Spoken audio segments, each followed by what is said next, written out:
और फिर जो इसकी दीवारें हैं इनसे माटी को खुरेदेंगे। अच्छा। और जैसे एक अपना खेत है इतना बड़ा, तो इस खेत को पहले अपन 4 हिस्सों में बराबर में बांट लेंगे। और जो 4 हिस्से हमने बांटे उस प्रत्येक हिस्से के बीच में से लेंगे 4 सैंपल, और एक बीच सबसे बीच में से जो चारों का एक बीच है, सब जगह से 1-1 किलो लेंगे। टोटल 5 किलो मिट्टी हो जाएगी। फिर उस 5 किलो मिट्टी को अपन फर्श पे फैला देंगे। उसको भी 4 हिस्सों में बांटेंगे। 2 हिस्से हटा देंगे, फिर 2 मिलाएंगे, फिर 4 में उन दोनों को मिला कर फिर 4 बनाएंगे। फिर उसको में से 2 को हटा देंगे सामने सामने। तो ऐसा तब तक करेंगे जब तक कि 5 किलो ली थी मिट्टी वो 500 ग्राम में बची, है ना। तभी जाके सब पूरे खेत की मिट्टी का मिश्रण हो पाएगा और जांच सही हो पाएगी। अपन क्या करते हैं, ये यहाँ से ली मिट्टी भर के चले ऊपर के ले लिए, थोड़ा बस तो किसानों के बीच में है। पहले 1 साल तक इसके 11,000 ट्रायल हुए, 94 अलग अलग फसलों पे हुए पूरे भारतवर्ष में। तो बड़ी बड़ी एग्रीकल्चर यूनिवर्सिटी जो है, फिर वहाँ दिल्ली में ICR है जहाँ पे रिसर्च सेंटर है।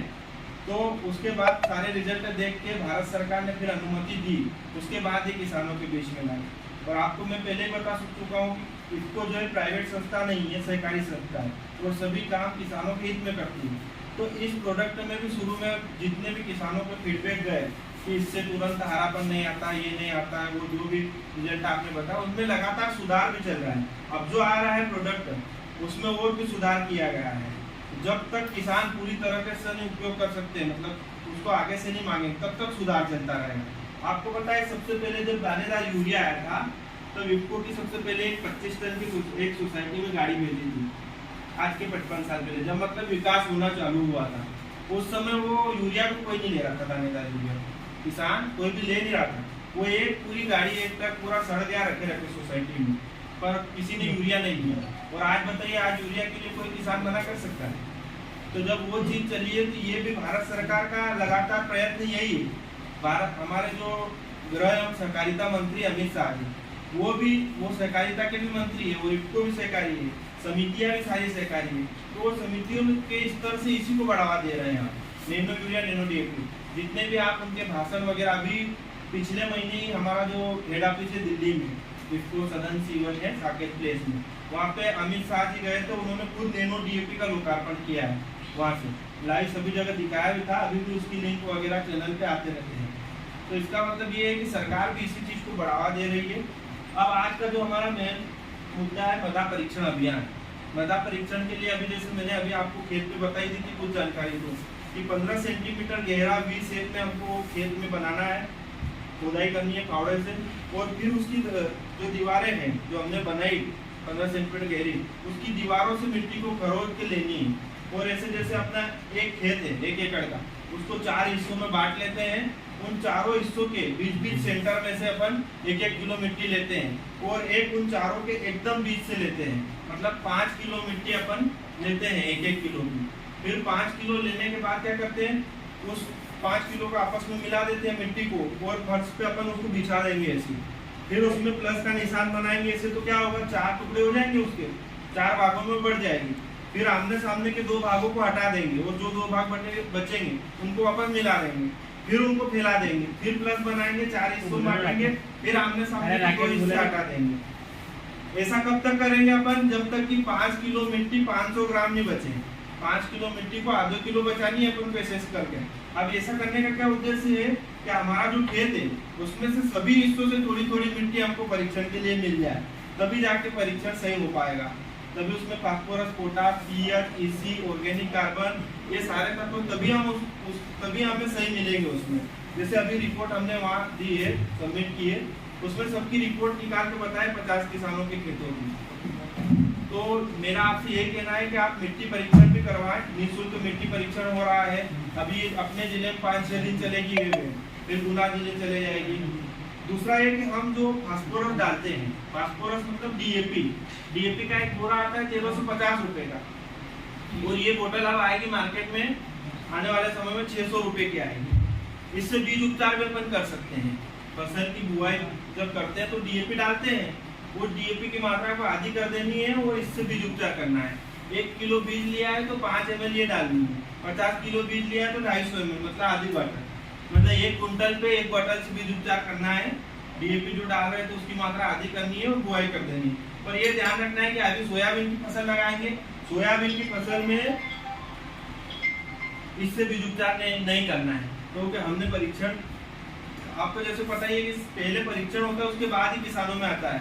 तो हमने इसके सोयाबीन का क्या होता है, सीड कोट होता है, मतलब जो सबसे ऊपरी परत होती है सोयाबीन की वो सबसे पतली होती है, सभी फसलों में सबसे पतली वही होती है, और उसका जो सीड कोट होता है वो डीएपी से बीज उपचार करने पर प्रभावित हो जाता है, इसलिए जर्मिनेशन भी प्रभावित होता है, जो अंकुरण होता है। और सोयाबीन ऐसी फसल है कि उसमें ज्यादा छेड़खानी करते तो अंकुरण प्रभावित हो जाता है, अंकुरण नहीं हो पाता है। फिर या आपने 6 बीज बोए हैं तो 3 बीज उगेंगे, 4 बीज उगेंगे, फिर नहीं उगेंगे।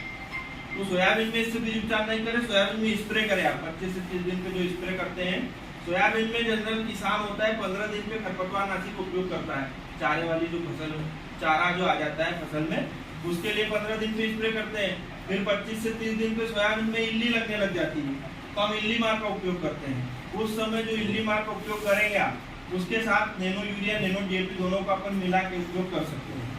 आप कोई सी भी दवाई किसी भी फसल में उपयोग करने का एक तरीका मैंने कि ऐसी 1 लीटर की एक बाटल ले ली अपन ने खाली, इसमें 1 लीटर पानी भर लिया और उसमें 4 ml, जैसे हम बताते हैं कि 1 लीटर में 4 ml नैनो यूरिया डालनी है, तो 4 ml वो बाटल में डाल के घोल दी।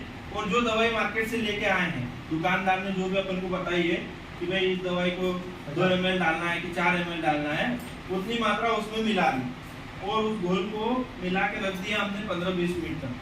देख लेंगे अगर वो घोल जैसा मिलाया था वैसा का वैसा है, मतलब उसमें कोई दिक्कत नहीं है, झाग नहीं आ रहा है या फिर घोल फट नहीं रहा है, इसका मतलब कोई रिएक्शन नहीं हो रही है, उसको हम उसके साथ उपयोग करके छिड़क सकते हैं।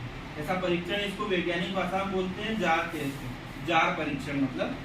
तो ऐसा हमने सोयाबीन में इल्ली मार के साथ करके देख लिया है, तो अपन सोयाबीन में इल्ली मार के साथ उपयोग कर सकते हैं उसका मिला के। और एक बात महत्वपूर्ण बतानी थी कि जो बायो फर्टिलाइजर आता है, जो उर्वरक जो आता है, एक इफ्को का ही आता है बायो फर्टिलाइजर, बोतल आती है 200 रुपए की आती है, 1 लीटर आती है। वो क्या करता है, जैसे हमने डीएपी डाली फसल में, तो दानेदार डीएपी डाली, अब डीएपी एक ऐसा तत्व है जिसमें फास्फोरस मिलता है, पौधे को नाइट्रोजन भी मिलता है उससे 18% और 46% उसमें फास्फोरस होता है। अब डीएपी में जो फास्फोरस है मेन 46%, इसी के लिए हम डीएपी खरीदते हैं, नहीं तो हम अगर यूरिया देना होता तो हम यूरिया से ही खरीद देते, नाइट्रोजन अगर देना होता तो हम यूरिया से ही दे देते, डीएपी नहीं खरीदते। डीएपी केवल हम फास्फोरस तत्वों की पूर्ति के लिए करते हैं, उपयोग करते हैं। फास्फोरस मृदा में अगतिशील तत्व है, अगतिशील मतलब अगर मृदा में तुमने जिस जगह पे फास्फोरस को पटक दिया वो वहां से फिर गति नहीं कर पाएगा। अगर आपका पौधा यहाँ लगा हुआ है और आपका फास्फोरस यहाँ गिरा हुआ है जमीन में थोड़ी सी भी दूरी पे, तो उस पौधे वो पौधा फास्फोरस का उपयोग नहीं कर पाएगा, क्योंकि फास्फोरस अगतिशील तत्व है। तो जड़ के संपर्क में अगर आ गया तो ठीक है, पौधे उसको उपयोग कर लेंगे। अगर जड़ के संपर्क में नहीं आ पाया तो फास्फोरस का पौधे उपयोग नहीं कर पाएंगे। हमने जो 1350 का डीएपी डाला उसका उपयोग नहीं हो पाया। उसके लिए जो आता है बायो फर्टिलाइजर, मतलब सूक्ष्म जीवों के द्वारा उसको तैयार किया गया है बायो फर्टिलाइजर, जिसको जैव उर्वरक बोलते हैं। जैसे कल्चर भी पहले सोसाइटियों में आता था कि ये कल्चर, उसमें भी जैव उर्वरक डाले जाते हैं। तो इसको का एक बायो फर्टिलाइजर की बोतल आती है, उसमें नाइट्रोजन, फास्फोरस और पोटास तीनों को उपलब्ध कराने वाले जीवाणु डाले गए। पहले अलग अलग आता था, नाइट्रोजन के लिए अलग आती थी, फास्फोरस को उपलब्ध कराने के लिए अलग आती थी, पोटास को अलग आती थी। अब क्या है, तीनों को एक ही बाटल में उतार दिया है, तीनों के जीवाणुओं को एक बाटल में डाल दिया है। तो आप उसको कैसे उपयोग कर सकते हैं, 2 से 3 लीटर हमने पानी लिया, उसमें 250 ml डाल दिया बायो फर्टिलाइजर। अब 1 लीटर आ रहा है 200 रुपए का, तो 250 ml आ गया 50 रुपए का। 50 रुपए केवल लग रहा है अपन को 50 किलोग्राम बीज को उपचारित करने के लिए। 2 से 3 लीटर पानी में 250 ml बायो फर्टिलाइजर को घोल के 50 से 60 किलोग्राम बीज को उपचारित कर देंगे और फिर बीज की बुआई कर देंगे। उससे क्या होगा कि जो मृदा में पहले से पड़ा रहेगा, पहली फसल का भी अगर फास्फोरस पड़ा हुआ है, इस बार जो दिया फास्फोरस वो भी अगर जड़ के संपर्क में नहीं आ पाया, तो उस फास्फोरस को घोल के वो जड़ तक पहुंचाने का काम करता है। तो आपके फास्फोरस जो अनुपयोगिता जमीन में उसका पौधे उपयोग कर लेंगे। तो बायो फर्टिलाइजर को बढ़ावा देना चाहिए। बायो फर्टिलाइजर का बहुत महत्वपूर्ण उपयोग है फसलों में, अगर उसको हम उपयोग करें, हमारे पैसे इनडायरेक्टली बच ही रहे हैं, डीएपी हमको कम डालना पड़ेगा। तो बस यही मेरा सभी किसान भाइयों से निवेदन है कि आप आने वाले समय को अपनाएं। आज इसको ला रही है, IPL भी नैनो यूरिया ला रही है, NFL भी अब नैनो यूरिया ला रही है, कोरोमंडल का भी आ गया है नैनो DAP।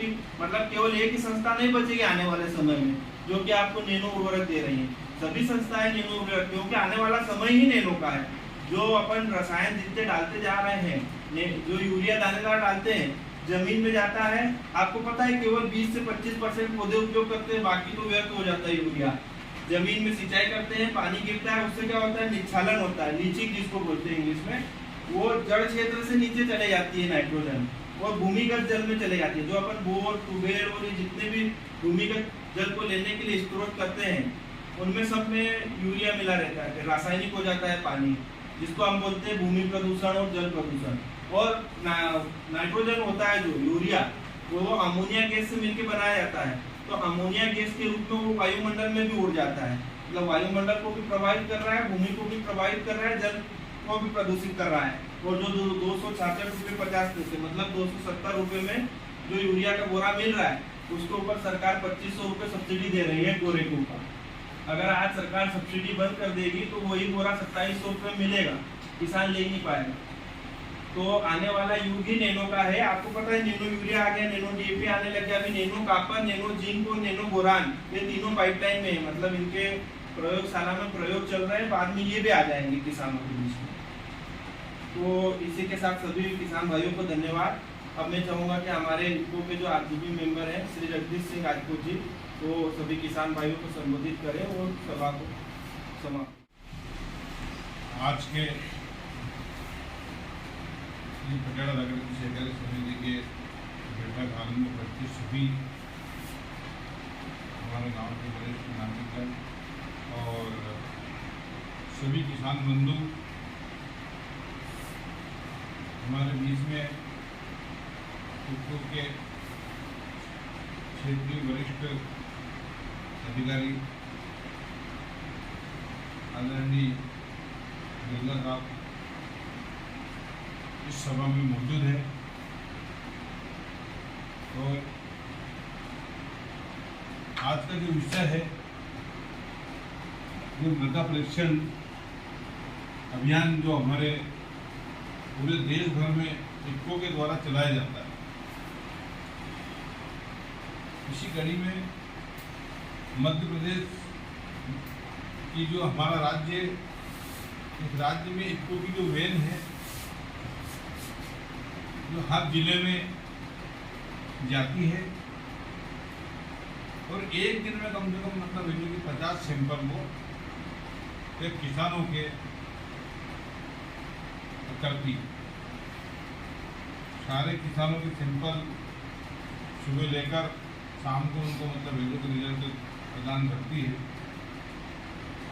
जिसका एक सैंपल का जो खर्चा है मेरे ख्याल से मतलब वीडियो की कम से कम 1000-1200 रुपये। हाँ, प्राइवेट कंपनियां जो कर रही है 1100 रुपये में कर रही है। 1100 रुपये में तो कम से कम 1100-1200 रुपये का एक किसान के ऊपर इतना एक सैंपल का खर्चा आता है जो इफको अपनी ओर से फ्री में किसानों को करते थे।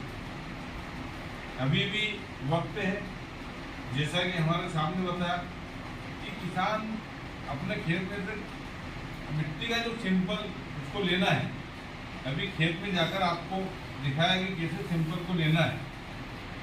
इसी प्रकार अपने सैंपल एकत्रित करके और उसमें अपना नाम, मोबाइल नंबर और उस खेत की पहचान वो लिखकर अगर वो यहाँ सोसाइटी तक भी पहुँचा देगा तो उसको भोपाल तक ये पहुँचाने की जवाबदारी इफको की रहेगी और उसका रिजल्ट भी आपको एक न एक दिन मतलब इफको की जरूरत बहुत जल्दी मिल जाएगा। ऐसा नहीं कि आज इफको की जो विंस ये निकल गई और फिर कभी मतलब ये इसका मिट्टी परीक्षण नहीं हो पाएगा कभी भी। लेकिन बारिश में नहीं इसको सैंपल नहीं लेना, सैंपल लेने का वक्त यही है जब उस खेत में मतलब रेत की कोई फसल ना हो तो उसका सैंपल अपन ले सकते। बहुत अच्छी बात हमारे जो साहब ने बताई कि लोग आज भी इफको को कंपनी मानते हैं। ये कोई कंपनी नहीं है, ये एक सहकारी समिति है जो अभी अमित शाह जी ने एक अभियान चला रखा है। सभी समितियों को उन्होंने बहुउद्देशीय समिति बनाने का एक अभियान है। उनका मत यहाँ तक है कि ये जो हमारी समिति है, सहकारी समिति, इस समिति को पंचायत स्तर तक ले जा रहे हैं। इस गांव में जैसे मान लो 10-12 गांव लगते हैं, 3-4 पंचायत अगर लगती है तो एक एक समिति को पंचायत स्तर तक ले जा रहे हैं। बहुउद्देशीय का उसको बहुउद्देशीय उसको मल्टीपर्पज बना रहे हैं। इसी प्रकार की हमारी ये जो समिति है इक्को, इसमें 36,000 के करीब जो मेंबर है। एक छोटी सी समिति थी, कुछ सीमित लोगों ने बनाई थी, लेकिन आज पूरे मतलब है क्योंकि भारत में और लेकिन विदेशों में भी इसका कारोबार बहुत सारे लोगों यहाँ पर जो बैठे हैं, सबने अधिकतर लोगों ने बड़े बड़े प्लांट देखे, इक्को की सारी मीटिंग अटेंड की। इसलिए इक्को के नाम से सारे लोग जब भी कोई काम होता है सारे एकत्रित हो जाते हैं और सब लोगों को जानकारी भी देते हैं। तो ये एक गांव ऐसा है यहाँ पर इक्को का ही खाद किसान खरीदते। जब तक इक्को का खाद किसान नहीं आता तब तक वो इंतजार करता है। एनपीके 12-16 जो इक्को बनाती है उसी पे ज्यादातर ध्यान देते हैं। लेकिन अभी जैसे ये जो नैनो यूरिया की तरफ भी हमारे यहाँ पे करीब बहुत ज्यादा मतलब बिक्री हुई है। सब लोगों को हमको एक ही चीज बताना कि अगर कम खर्च में अधिक उत्पादन मिले और ज्यादा माथाफोड़ी भी नहीं हो। किसान को अगर मान लो 10 बोरी लेना है, अब 10 बोरी के लिए ट्रैक्टर लेके आना पड़ेगा, फटाफट होगी। और उसी 10 बोरी जो खाद हम डालते हैं उसके लिए अगर जैसे नैनो डीएपी आया, नैनो यूरिया आया, तो एक झोले में भरकर तुम जा सकते हैं। सोसाइटी में भी झोले में भरकर इनकी बाटल को ले जा सकते हैं और खेत में भी बाटल को ले जा सकते हैं। ना तो भीगने का डर है, ना गलने का डर, किसी भी प्रकार का कोई डर नहीं।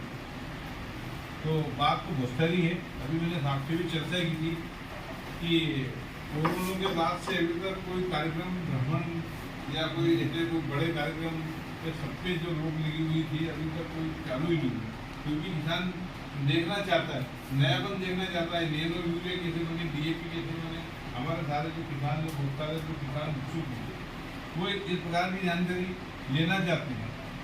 तो हम सब भी ये चाहते हैं कि ये किसानों की संस्था है, किसान ही इसके मेंबर हैं और किसानों के द्वारा बनाई हुई संस्था से ही सारे उत्पाद किसान खरीदता है।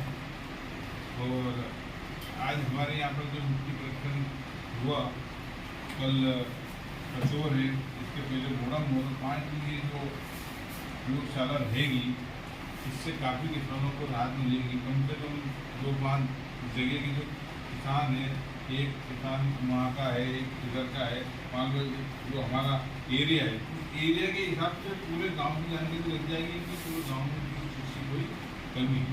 अगर जो जिस प्रकार जिस तत्व की कमी होगी उसकी पूर्ति के लिए उस रिपोर्ट में ये भी लिखा जाता है कि इसमें आप इसको ये डालना है, इसमें ये डालना है, तब जाके इसकी पूर्ति हो सकेगी। तो आज की बैठक में मैं सभी हमारे गांव के वरिष्ठ नागरिक और किसान मित्रों को धन्यवाद देना चाहता हूँ। साथ ही आपको भी मैं धन्यवाद देना चाहता हूँ कि जब भी कोई बात आती है और हमारे बीच में साहब हमेशा उपस्थित रहते हैं। यहाँ के कर्मचारी, प्रबंधक और विशेष तौर पे जो हमारे यहाँ के पत्रकार हैं जो पूरा मीडिया का काम देखते हैं, वो भी इक्को का जो भी कोई कार्यक्रम होता है अच्छे से सब लोगों को जानकारी मिल सके और उसको अच्छे ढंग से प्रचारित करते हैं। सब लोगों का बहुत बहुत धन्यवाद। जय हिंद, जय भारत।